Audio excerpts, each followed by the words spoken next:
मिकचा मुलगा श्री कराडसह साथीदारांनी महादेव मुंडेंना क्रूरपणे संपवलं. विजयसिंह बांगरी यांचा खळबळजनक आरोप. हत्येनंतरचे फोटो दाखवत मोठे खुलासे. महादेव मुंडेंच्या क्रूर हत्येच्या 2 वर्षांनंतरही आरोपी पकडले जात नाहीत ही सरकारसाठी शरमेची गोष्ट. एसआयटी नियुक्त करून 8 दिवसांच्या आत आरोपींना अटक करा, जरांगेंची संतप्त मागणी.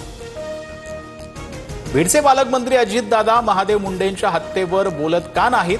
महादेव मुंडे लोकप्रतिनिधी नव्हता का? मी तुमची लाडकी बहीण नाही का? न्यायासाठी ज्ञानेश्वरी मुंडेंची आर्तहात. आता निधी वितरणावरती मुख्यमंत्र्यांची बारीक नजर असणार. शिंदेंच्या नगरविकास विभागासह अजितदादांच्या वित्त आणि नियोजन खात्याचा निधी वितरणाला फडणवीस अंतिम मान्यता देणार. 3ही नेत्यांचा निर्णय.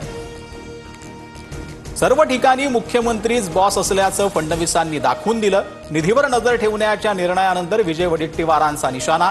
तर महायुतीच्या 3ही नेत्यांचं एका ट्रॅकवरती काम सामंतांकडून स्पष्ट.